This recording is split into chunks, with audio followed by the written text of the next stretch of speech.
চলে এসেছি বিস্কুটের রেসিপি নিয়ে। এটা আমি সুজি ও আটা দিয়ে বানিয়েছি। দারুণ মুচমুচে, খেতে সুস্বাদু এবং এটাকে আপনারা 1 মাস পর্যন্ত স্টোর করে রাখতে পারবেন। তো দেখে নেব কিভাবে বিস্কুটটি বানাবো।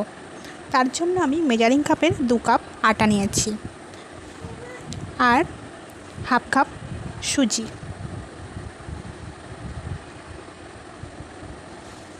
এর মধ্যে 1/4 কাপ সাদা তেল দিয়ে ভালো করে ময়ান দিয়ে নেব।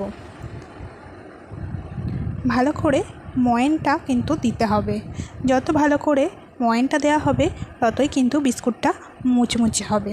তাই একটু টাইম নিয়ে ভালো করে হাত দিয়ে চেপে চেপে ময়ানটা দিতে হবে।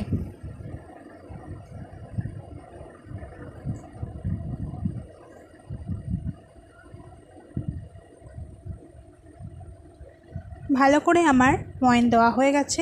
দেখুন এইভাবে যখন ভালো একটা মুঠো পেকে যাবে এবং চাপলে ভেঙে যাবে, সেই পর্যায়ে ময়ানটা মনে করবেন রেডি হয়ে গেছে। তো এবার এর মধ্যে একটু জল দিয়ে আমি একটা ডো রেডি করে নেব। আমরা লুচি পরোটার জন্য যেমন ডো বানাই তার থেকে একটু টাইট ডো হবে, অতটাও নরম হবে না, আবার একদম শক্ত হবে না।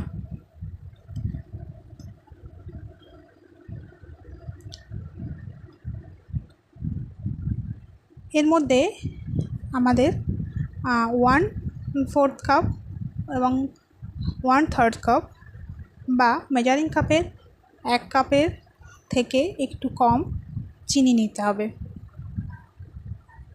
সেটা একটু জলে গুলে সেটা দিয়ে আগে সেই জল ও চিনির মিশ্রণটা দিলে, তাহলে এমনি জলটা পরে দিলে ময়দার আমাদের মাখাটা বেশি পাতলা হবে না।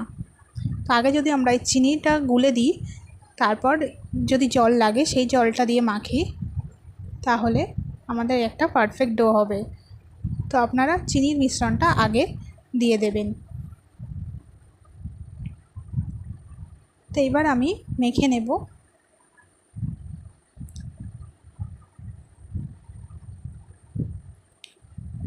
আর যদি আগে জল দিয়ে তারপর চিনির মিশ্রণটা দেন, আর যদি মনে করেন যে ডোটা একটু নরম হয়ে গেছে, তাহলে একটু আটা দিয়ে নিলেই ডোটা আবার একটু টাইট ডো হয়ে যাবে।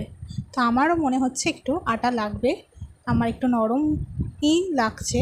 তো আমি একটু আটা আর একটু দিয়ে ডোটা ভালো করে একটু টাইট করে নেব।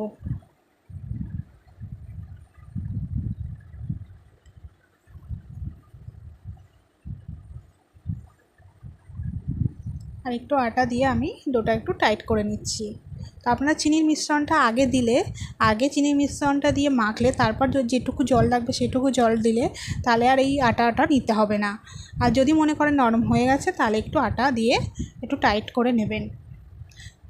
মনে রাখবেন, লুচি পরোটার মতো অতটাও নরম হবে না, আবার খুব শক্ত হবে না। ডোটা আমি রেডি করে নিয়েছি।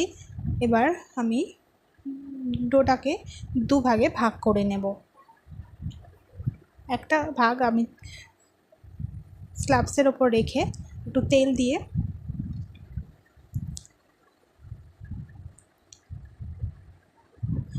গোল করে নিয়ে হাত দিয়ে চেপে চেপে একটু বড় করে নেব। তারপর এটা একটু বেলে নেব। একটু মোটা রাখতে হবে, আবার খুব পাতলা না, খুব মোটাও নয়। আমি দেখিয়ে দিচ্ছি কতটা মোটা রাখতে হবে। আশা করি আপনারা বুঝতে পারছেন কতটা মোটা বা কতটা পাতলা রাখতে হবে।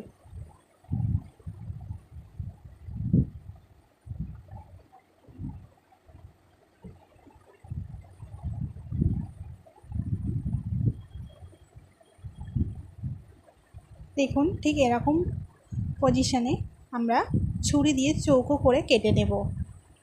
চারিদিক থেকে বাদ দিয়ে চৌকো একটা শেপ দিয়ে দেব।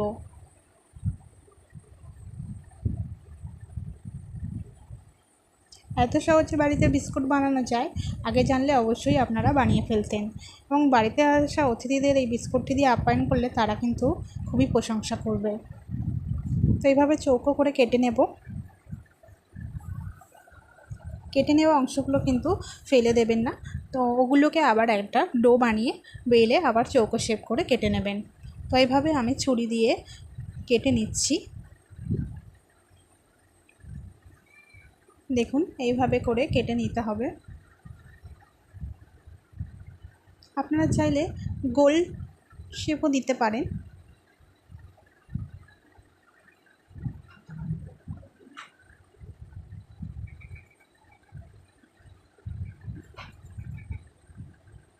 সবগুলো আলাদা আলাদা করে আমি তুলে নেব।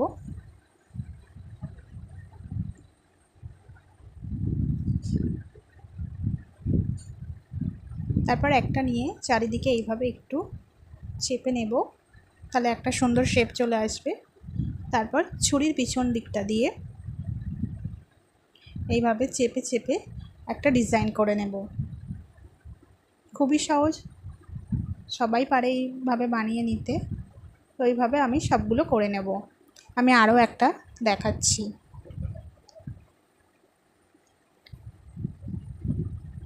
একটা নিয়ে চারিদিকে এইভাবে চেপে চেপে দেব।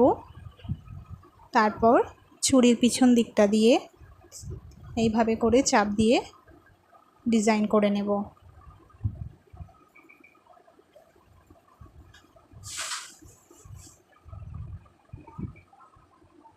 সবগুলো আমি এইভাবে রেডি করে নিয়েছি। এবার কড়াইতে তেল মিডিয়াম আঁচে গরম করে নিয়েছি। গ্যাসের ফ্লেমটা কিন্তু মিডিয়াম টু লো আঁচে রেখেই ভাজতে হবে, এবং হাই ফ্লেমে দিলে কিন্তু ওপরটা ভাজা হয়ে যাবে বা পুড়ে যাবে, ভিতরটা কিন্তু নরম থেকে যাবে। তাই মিডিয়াম টু লো আঁচে ভেজে নিতে হবে। তো সবগুলো একে একে আমি দিয়ে দিলাম, মানে যে কটা আমার ধরেছে একবারে তো সব ধরেনি, অর্ধেক অর্ধেক করে দিলাম। বাকি অর্ধেকটা আমি পরে ভেজে নেব। তো 2 মিনিট পর আমি উল্টে দেব। দেওয়ার সঙ্গে সঙ্গে কিন্তু উল্টে দেওয়ার চেষ্টা করবেন না, তাহলে কিন্তু ভেঙে যেতে পারে। তাই 2 মিনিট পর আমি উল্টে দিলাম। তো এইভাবে করে কিছুক্ষণ পর পর উল্টে পাল্টে গোল্ডেন ব্রাউন করে ভেজে নেব।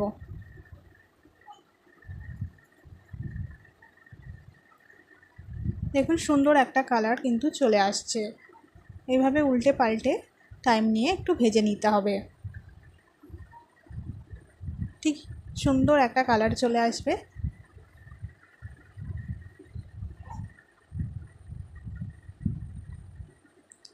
দেখুন এরকম কালার আসার পর ভেজে তুলে নিতে হবে। তো আমি ভেজে তুলে নিচ্ছি।